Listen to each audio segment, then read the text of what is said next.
Hey guys, it's Casey with Our Country Designs. Hopefully I have good enough service to be able to complete this video today.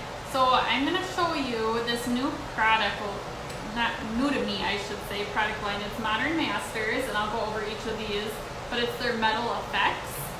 And basically what it does, and you can see this is the first time I've done it, but it gives it a patina effect. Now these started off, these I bought at a thrift store.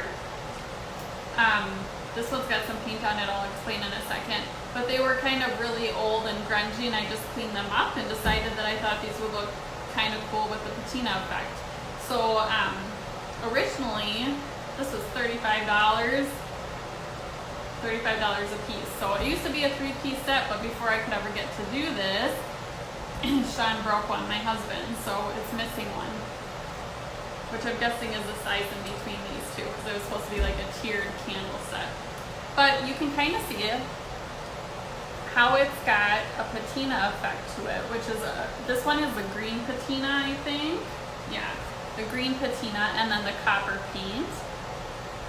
This next time I'm going to spritz a lot more of the solution on it and see if I can get more of an effect, because you can tell in some spots, like here, I sprayed a lot of it, and then other spots like back here, I didn't spray quite as much. So when we do this next one, we're going to spray a little bit heavier. So I'm going to knock this down so you guys can kind of see what we got going on here. Excuse the mess everywhere. So these started off just looking really kind of grungy and plain. There, you guys can hear me better. The air conditioning was going, it was really loud. So what you do, this is a 3-step process. So you have the primer. This is a Metal Effects primer, which is step 1. Then we have the Metal Effects oxidizing copper paint, which is step 2. You have to get the oxidizing paint. So they have a whole paint line of like metallic paints that look very similar to this. It's packaged absolutely identical, but if it doesn't say oxidizing on it, it's not going to work. Okay, so you got to be sure to use the oxidizing paint. And then the third step is this bottle. It doesn't come with the spritzing cap. I bought it separately because you can also brush this on or sponge it on with like a sponge, not this type of brush, but like a sea sponge brush. But I decided I wanted to spritz it on because that seemed less messy and easier to do. So I just bought a thing to go on it and took off the old cap. Okay. So this isn't a quick process because there's a lot of steps to it. There's a lot of dry time that needs to happen. So yesterday I put on 2 coats of the primer. Okay, the purpose of the primer is to protect.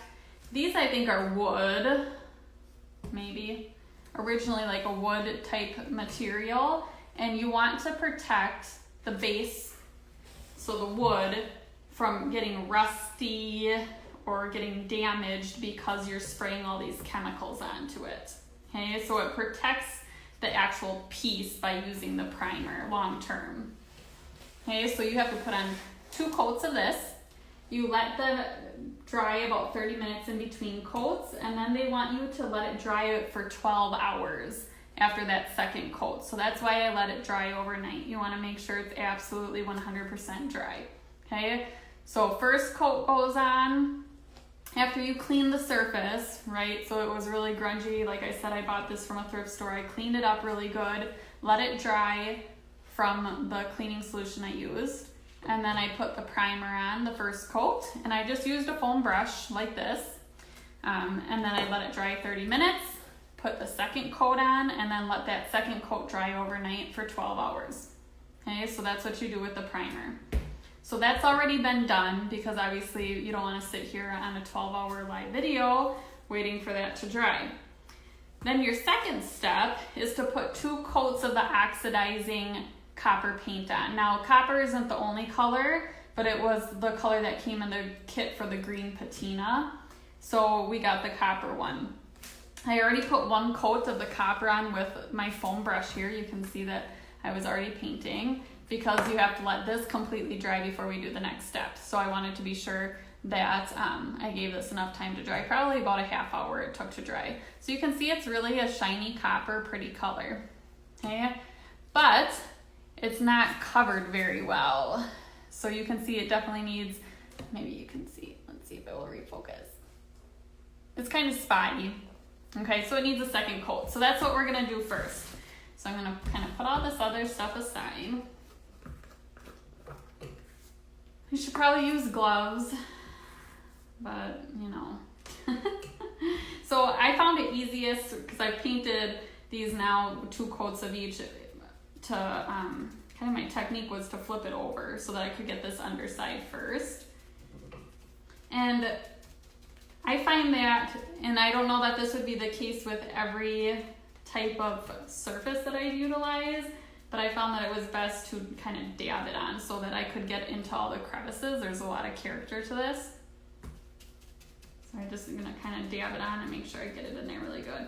So you can use one of these foam brushes, or you can use like a C sponge brush as well. So that would be dabbing, like kind of what I'm doing with this anyway. So I figured it would work to do it this way.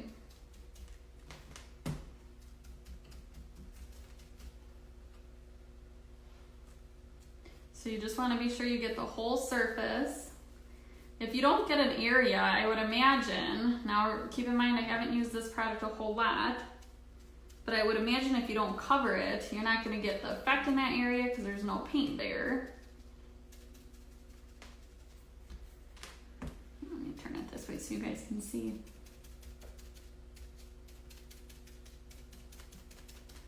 Dabbing seems to be able to get into a lot of the crevices and stuff a lot easier than if you would paint like you traditionally would with a brush.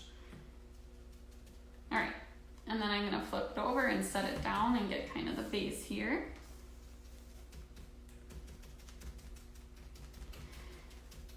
Now for the next step, we don't have to let this paint dry. In fact, you're supposed to spray step 3 with that spray bottle while this paint is still wet. So I'm trying to work as quick as possible here. It's really hot and humid, so it's drying pretty quickly. But this coat has to be wet when you spray.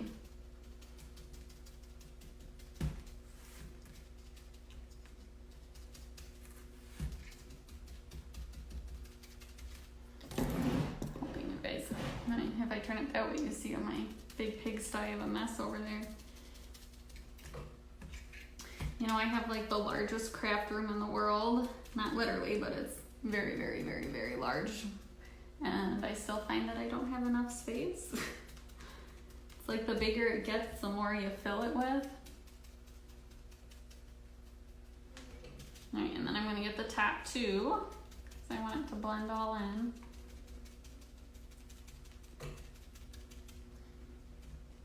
All right. We're gonna set this aside. I'm gonna move all of this out of the way because I'm gonna spray. And I kind of have this on a piece of cardboard so that I can spin it as I go. Okay, so this is the green patina and I'm just gonna spritz it all over. And I'm gonna do it a lot heavier this time than I did with the first one. Because the spots on the first one that I think got it the heaviest are the spots that it reacted most with. And I want to be sure that I get good coverage. And I can see it's starting to change a little bit already. You won't be able to see quite yet until I bring the camera closer. But within 5 minutes, you already start to see the color change.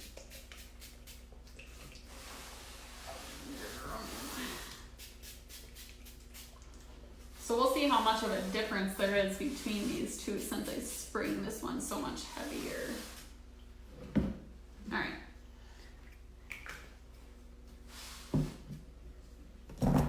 So I'm gonna actually take this off so I can show you guys a little bit closer. Let's see if I can flip her around so I can actually see what I'm pointing at. Okay, so you can see it's starting to change color a little bit already. It's more so not, it doesn't change color right away, but you can just see that the texture's changing. And this is what the other one that I already did looks like. So it's gonna start to change color. It took probably about 30 minutes to get this full look. But It took about 5 minutes for me to really start noticing change on the last one, significant change. Now this, because I sprayed a lot heavier, it's kind of puddling in some spots, so I'm just gonna leave it and see what happens. So we're just gonna kind of sit it out and wait to see. The top is what's kind of changing the quickest right now.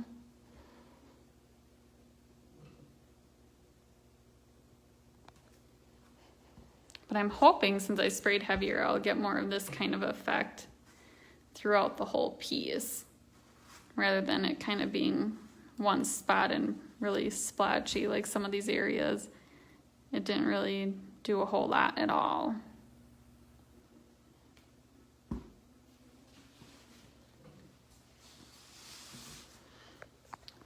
So I bought this from a local store, a local paint store. These are, let me show you guys a little bit closer up of the product here. And put it in order of. I've used Modern Masters brand before. What I've used it for in the past is this. They have a lot of metallic that isn't the oxidizing paint. And I've used that to kind of accent fancier furniture that I've refinished. So it just gives a little extra sparkle to it. And I really like the product. So I thought I wanted to try this out. And I like it. I just got to kind of figure out the tweaks. So these actually, if you buy it in a set, it'll come in a box. You can buy it just like a box, like the green patina effect box, and it'll come with all of these different pieces. And then there's a blue patina effect as well, which I probably would have preferred, but they only had the green in stock when I went in. So again, this is a primer. Takes 12 hours for that second coat to dry. Then we got the copper paint, the oxidizing. It has to be oxidizing. If you use one of their other paints, it will not work. And then we have the green patina spray. And then it looks like I got the copper, but it looks like you can do copper or bronze paint, or what the options are. But again, use over oxidizing copper or bronze paint. Let's take a look here. You're starting to see more of a reaction. Almost some, I don't know, sea green coming through, more so than the bright green that you're gonna see here. This almost looks blue in the video versus in. It looks really blue on the camera, guys, but it's more of a green than what you might be seeing. So it's slowly doing its interaction. Down here, you're starting to see maybe a little bit more of the color. Turn it a little bit here. Seeing more of that green come through.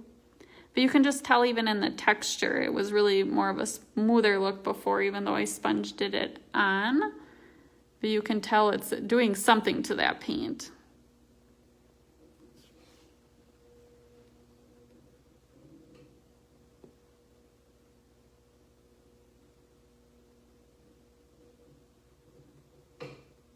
I'm just gonna sit and let it sit for a little bit longer because I want you guys to be able to see. This is kind of the two next to each other, so there's still gonna be a drastic change as the larger one starts to have the effect happen a little bit more.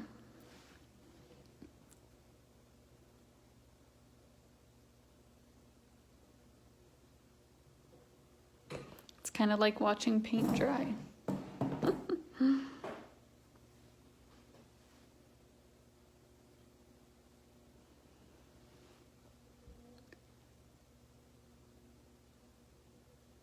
If you guys haven't seen my craft room before, part of me doesn't want to show you because it's an absolute horrid pigsty, but it's a work in progress. I just need more areas for storage, so I'm going to give you a little tour while we're waiting for this to dry a bit.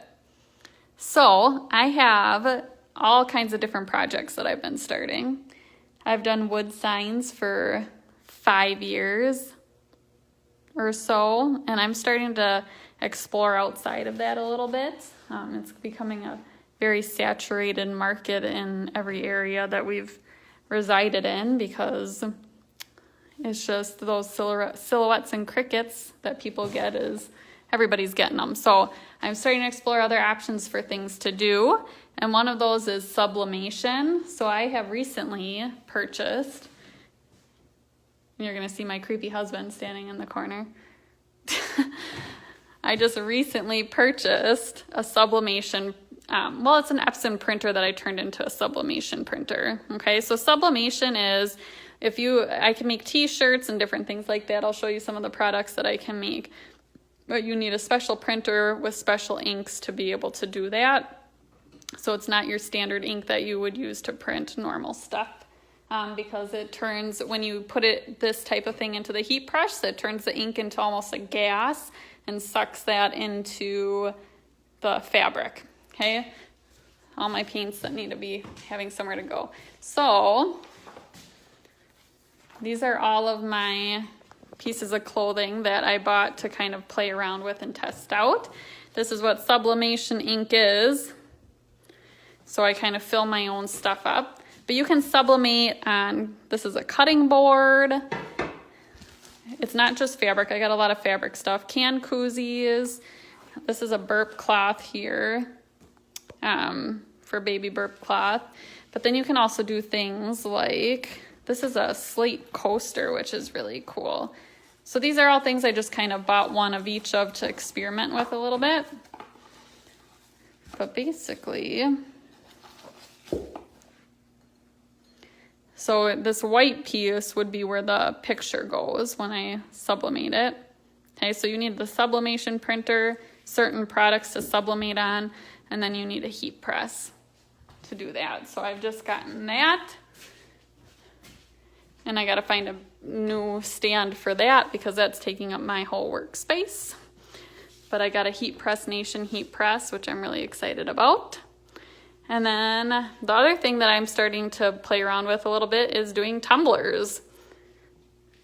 So this is a tumbler that I am working on. My husband just made my spinner today after lots and lots and lots of begging.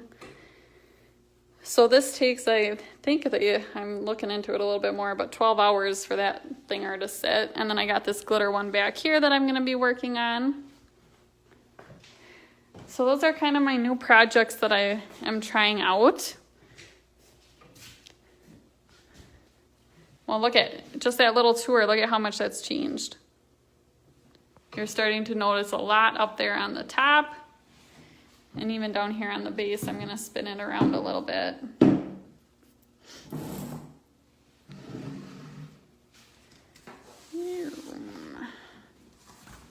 Should have had a smaller piece of cardboard so it was easier to spin.